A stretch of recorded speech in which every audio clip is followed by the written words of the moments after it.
আমি জসিম, আপনার নামটা বলুন। মোহাম্মদ জাহাঙ্গীর। জাহাঙ্গীর, আপনি কালকে আমাদেরকে বললেন যে আপনার একটা দুর্ঘটনা ঘটেছে, আপনি একজন ড্রাইভার এবং আপনার এআই একটা মামলা হয়েছে। আপনি নিজের মুখ থেকে আপনি বলেন, আপনার পরিচয় দিয়ে কি ঘটনা ঘটেছিল। গতকালকে কাকরাইলের এখানে সার্জন আমাকে আটকায়। আচ্ছা আটকানোর পরে সে বলতেছে আপনার 5,000 টাকার একটা মামলা হবে। আচ্ছা মামলা হবে, পরে বলতেছে যে আপনার ডিজিটাল নাম্বার প্লেটের একটু সমস্যা। কারণ কোন নাম্বার তো সব ঠিক আছে স্যার। পরে বলতেছে আমার যে আপনার না এটা হবে না, এই হবে না, এই যে একটা মামলা যে করতেছে, তাহলে 5,000 টাকা যদি মামলা করে আমার 500 টাকা দেওয়ার ক্ষমতা নেই, তাহলে আমি সেই ক্ষেত্রে কি করব? আমার তো 1,000 টাকা কামাই রোজগার নেই। যদি আমার 5,000 টাকার মামলা দেয়, আমার বাচ্চা কাচ্চা আছে, আছে, কিভাবে চলবো? আচ্ছা আচ্ছা, তো আপনি যে ড্রাইভার, আপনার চাবিটা একটু দেখান যদি আমাকে। চাবিটা এই যে আমার চাবি। এই আপনি একজন ড্রাইভার, এই যে আপনার গাড়ি চাবি, তাই না? ধন্যবাদ। তো এখন এআই যে আপনার একটা মামলা দিয়েছে, এখন সেটা হচ্ছে গিয়ে আপনি গরিব পরিবার, আপনি দিন এনে দিন খাচ্ছেন, কিন্তু 5,000 টাকার বদলে যদি আপনাকে আরো কমায় 500 টাকার মামলা দেয়, এটা আপনি অন্যায় করেছেন, এটা আপনি মেনে নিতে রাজি আছেন? অবশ্যই, যেটা আপনি অন্যায় অবশ্যই। করেছেন। আমি পরে আমি ওইখান থেকে কোনো ছাড়া পাই নাই। পরে কি করব? পরে একজনের মাধ্যমে পরে আমি রিলিজ হয়ে চলে আসছি। এটা তো আপনি চান না যে একজনের মাধ্যমে আপনি রিলিজ হয়ে আসেন, এটা তো আপনি চান না। না না, আপনি চান আপনি অন্যায় করেছেন, আমার শাস্তি হোক। রাইট, সেটা ঠিক আছে। তো আপনাকে আমরা এখন দেখাবো যে আমরা ডিজিটাল পয়েন্ট কার্ড, যেটা আমরা তৈরি করেছি জসিম ফাউন্ডেশন তত্ত্বাবধানে পরিচালনায়, ডিজিটাল পয়েন্ট কার্ড। এই কার্ডটা কি?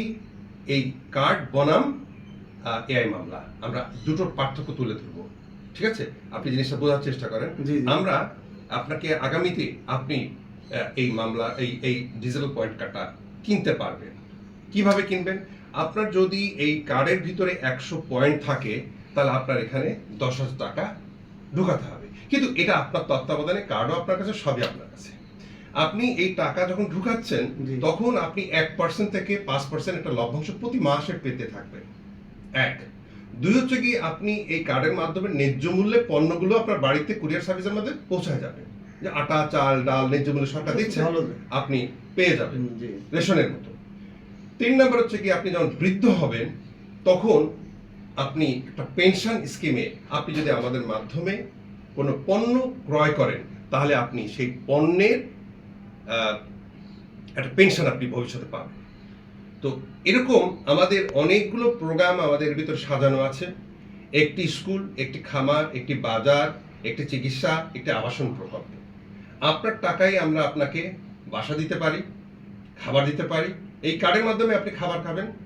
এই কার্ডের মাধ্যমে আপনি যানবাহনে যদি কোথাও ওঠেন, সেখানে আমাদের বর্তমানে যে সাবওয়ে আছে, সেখানে যেমন টাকাটা কেটে রাখে, একটা মেশিনে টাচ করলে কার্ডটা কেটে নেয়, 10 টাকা ভাড়া, ওরকম আমাদের এটা আগামীতে কেটে নিতে পারে। আপনি নিজের ইচ্ছায় খরচ করবেন, এরকম একটা জিনিস আমরা তৈরি করি। এটা তো ভালো, এটা খুবই ভালো জিনিস। আচ্ছা আচ্ছা, ঠিক আছে। তো অনেক সুবিধা হয়।